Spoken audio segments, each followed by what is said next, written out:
Hello friends, स्वागत है मंथन क्लासेस के ऑनलाइन प्लेटफॉर्म पर। चलते हैं बिहार पुलिस साइंस की प्रैक्टिस सेट की श्रृंखला को आगे बढ़ाते हुए। आज की क्लास में हम लोग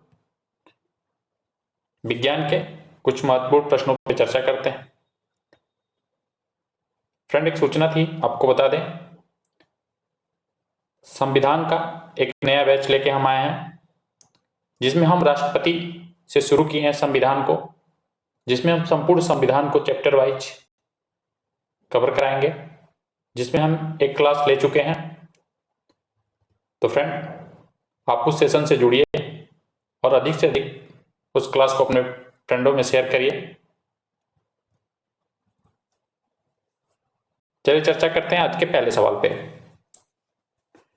रिकेट्स मनुष्यों में किस विटामिन की कमी से होता है? Vitamin K, vitamin D, vitamin A, vitamin C. इस सवाल का राइट आंसर हो जाएगा हमारा सेकेंड ऑप्शन, विटामिन डी की कमी से रिकेट्स नामक बीमारी होती है। जो रिकेट्स बीमारी है आपकी, इसे सूखा रोग के नाम से भी हम जानते हैं।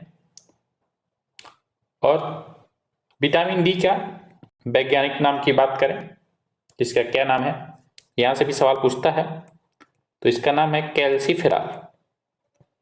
कैल्सीफेरॉल।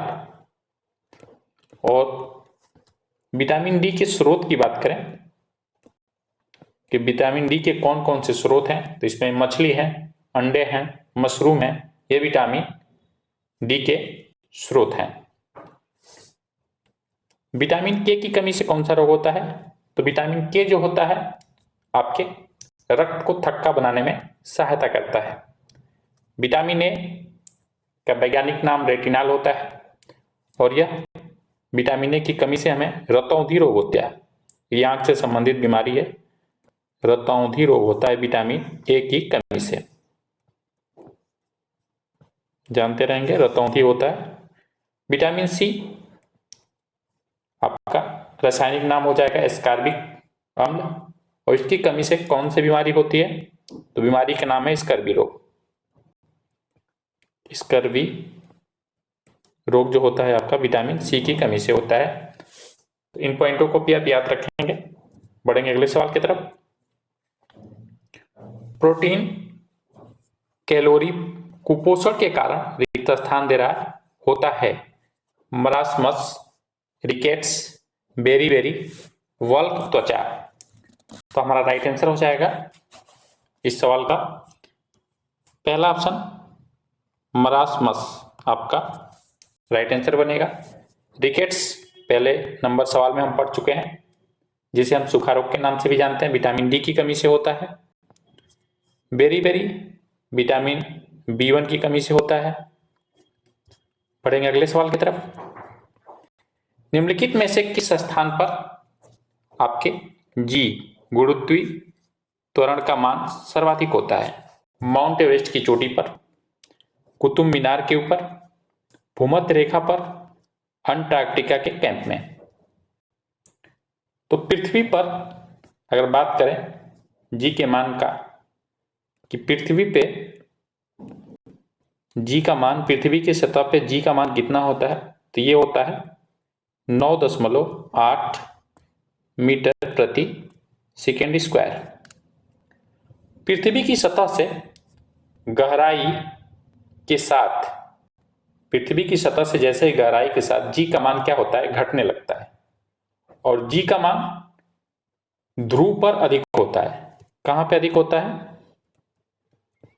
ध्रुवों पर जी का मान क्या होता है? अधिकतम होता है, अधिक होता है। और जी का मान ध्रुव पर अधिक होगा, इसका मतलब यह हो गया कि अंटार्कटिका कैंप में भी जी का मान सर्वाधिक होगा। चौथा ऑप्शन हमारा क्या हो जाएगा? राइट हो जाएगा। जी का मान न्यूनतम कहां पे होता है? तो जी का मान भूमध्य रेखा पर न्यूनतम होता है। इस पॉइंट को भी आप याद रखेंगे। जी का मान न्यूनतम कहां पे होता है? भूमध्य रेखा पे होता है। अधिकतम कहां पे होता है? ध्रुवों पे। यहाँ पे जो राइट आंसर हो जाएगा अंटार्कटिका के कैंप में। बढ़ेंगे अगले सवाल की तरफ। शरीर के किस अंग में खराबी से मधुमेह होता है? मधुमेह रोग किसकी खराबी के कारण होता है? यकृत, अग्नाशय, वृक्क, हृदय। तो ये आपके अग्नाशय के खराबी के कारण आपका मधुमेह रोग हो जाता है। और अग्नाशय जो है आपका, ये मानव शरीर की दूसरी, सेकेंड नंबर की ये आपकी सबसे बड़ी ग्रंथि है। और मधुमेह जो होता है आपका इंसुलिन की कमी से होता है। किसकी कमी से? इंसुलिन की कमी से मधुमेह रोग होता है। इंसुलिन की कमी से मधुमेह रोग होता है आपका। बढ़ेंगे नेक्स्ट सवाल की तरफ। हरे रंग का पदार्थ जो पौधों में प्रकाश संश्लेषण करता है वह निम्नलिखित में से कौन सा है? पर्णहरित, क्लोरोप्लास्ट, क्लोरोफॉर्म, इनमें से कोई नहीं। तो राइट आंसर हो जाएगा हमारा यहाँ पे पहला नंबर ऑप्शन, पर्णहरित होता है। जल, प्रकाश, पर्णहरित और CO2 कार्बन डाइऑक्साइड गैस की उपस्थिति में ही पौधे प्रकाश संश्लेषण की क्रिया करते हैं, जिसमें अपना वो भोजन बनाने का कार्य करते हैं। तो उसमें आपका पर्णहरित भी आवश्यक है। तो पहला ऑप्शन हमारा इस सवाल का राइट आंसर बनेगा। बढ़ेंगे अगले सवाल की तरफ। इबोला क्या है? वायरस है, जीवाणु है, प्रोटोजोआ है, यहाँ कवक होना चाहिए, सॉरी फ्रेंड, कवक है। तो हमारा राइट आंसर हो जाएगा पहला ऑप्शन, इबोला एक प्रकार का वायरस है। और ये रूस के एक वैज्ञानिक थे। कहाँ के वैज्ञानिक थे? रूस के। उनका नाम क्या था? तो रूस के वैज्ञानिक का नाम था आपका दमित्र इवानोवस्की।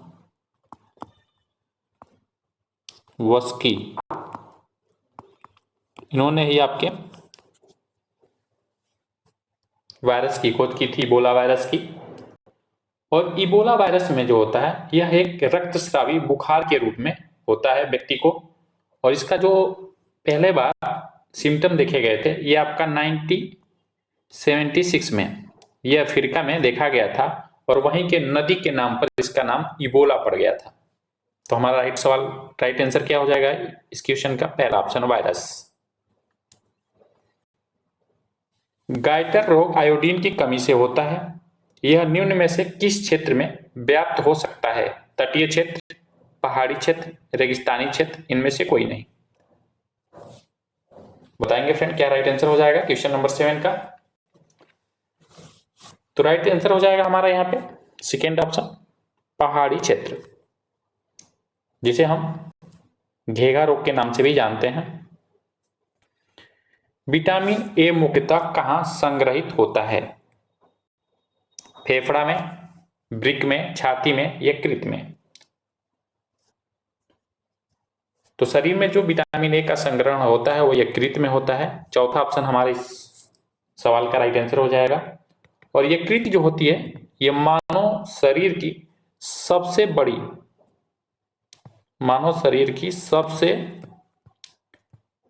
ग्रंथि है।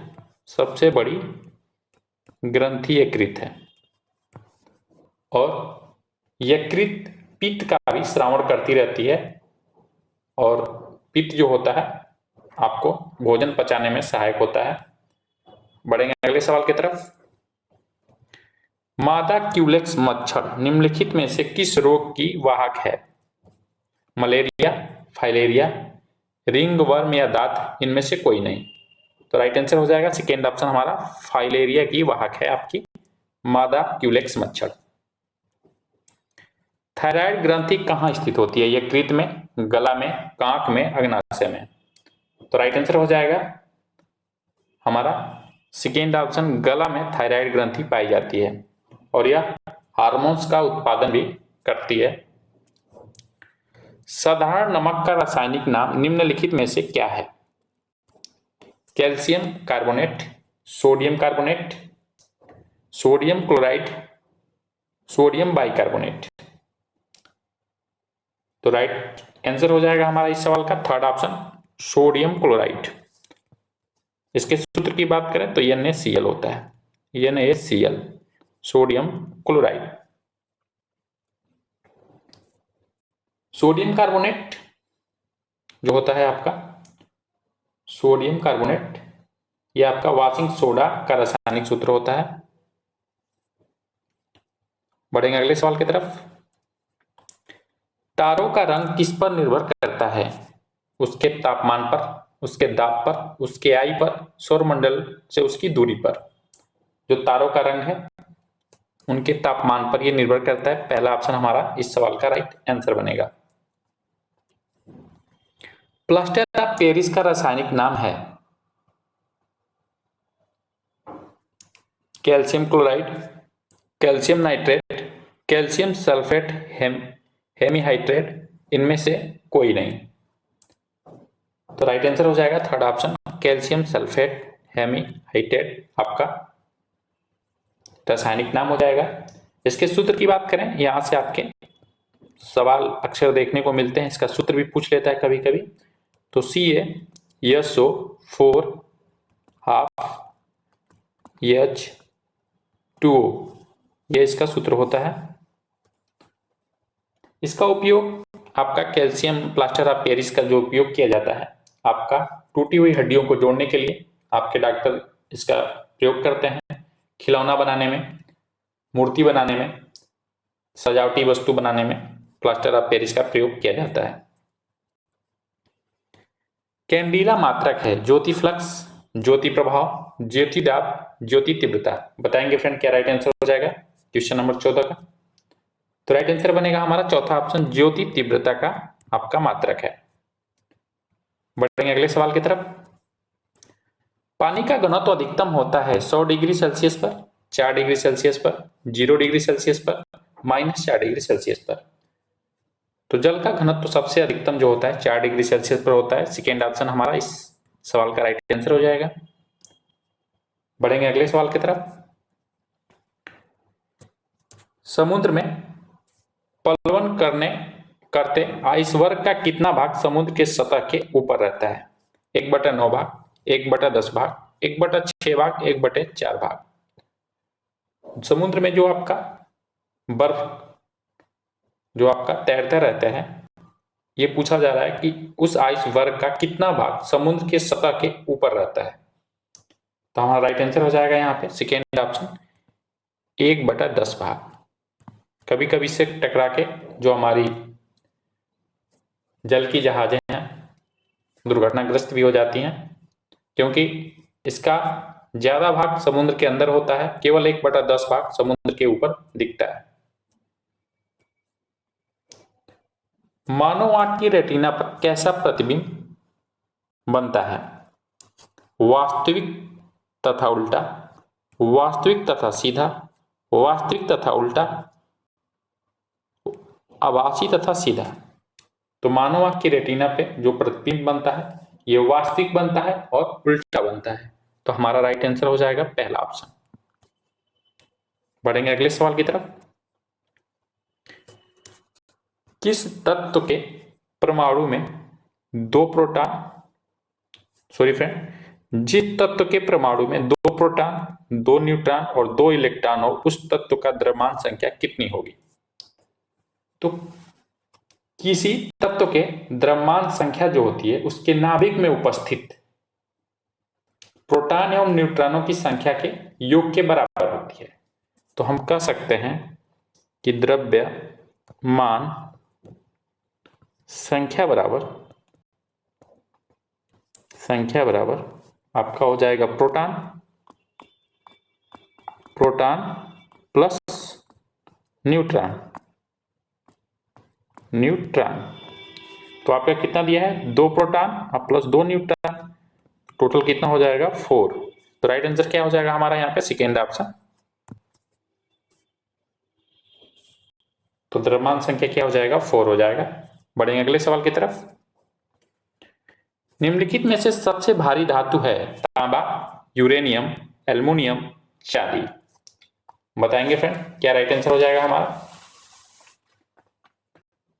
तो सेकेंड ऑप्शन राइट हो जाएगा यूरेनियम।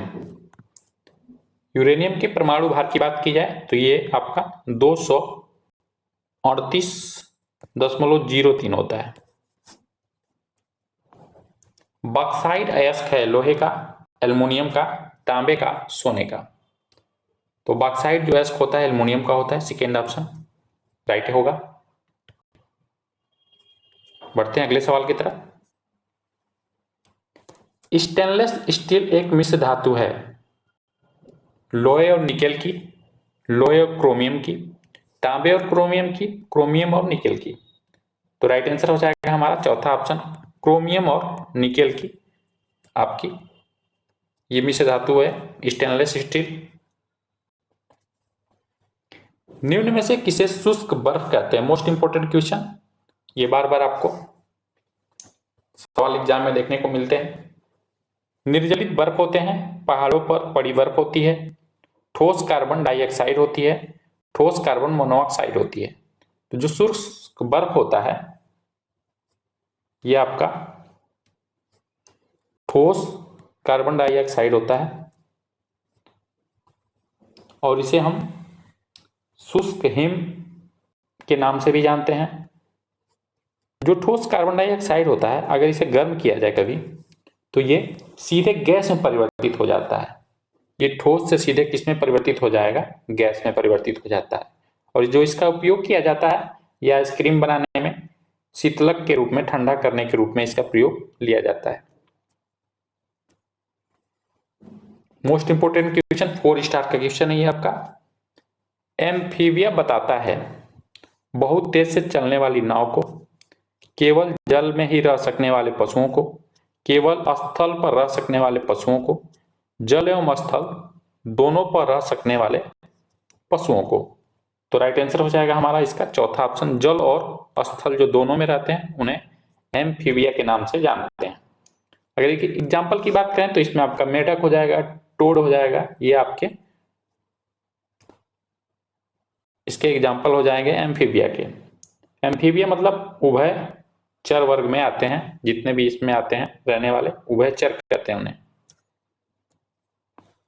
भारतीय सर्वेक्षण विभाग का मुख्यालय स्थित है चंडीगढ़ में, हैदराबाद में, देहरादून में, नई दिल्ली में।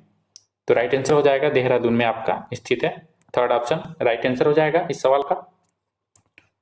सबसे छोटा जीव जो स्वयं विकास एवं प्रजनन करने में समर्थ है, विषाणु कहलाता है, जीवाणु कहलाता है, माइक्रोप्लाज्मा कहलाता है, बैक्टीरियोफेज कहलाता है। किस नाम से जानते हैं? तो इसे माइक्रोप्लाज्मा के नाम से जानते हैं, थर्ड ऑप्शन राइट होगा इस सवाल का। तो फ्रेंड इस प्रकार हम लोग बिहार पुलिस के लिए 25 महत्वपूर्ण आपके प्रश्नों को सॉल्व किए हैं। जितने भी प्रश्न रखे हैं एग्जाम ओरिएंटेड हैं, प्रीवियस ईयर प्रश्नों पर आधारित हैं। तो फ्रेंड आप इन सवालों का रिवीजन करते रहिए। जो पिछली क्लास ले चुके हैं अभी तक उनको नहीं देखे हैं तो फ्रेंड उनका भी आप जाके रिवीजन करिए। फ्रेंड संविधान के लिए भी हम एक नया बैच लाए हैं जिसके अंतर्गत हम चैप्टर वाइज क्लास के माध्यम से कवर करा देंगे पूरे संविधान को। तो आप उस क्लास को भी देखिए और ये क्लास अच्छी लगी हो तो लाइक करिए, अधिक से अधिक अपने फ्रेंडों में इस क्लास को शेयर करिए। और अभी तक हमारे चैनल को सब्सक्राइब नहीं किया सब्सक्राइब कर लीजिए, बेल आइकन को प्रेस कर दिए जिससे आपको क्लास की सूचना मिलती रहे। मिलते हैं हम नेक्स्ट क्लास के साथ। लास्ट तक हमारी क्लास देखने के लिए थैंक यू।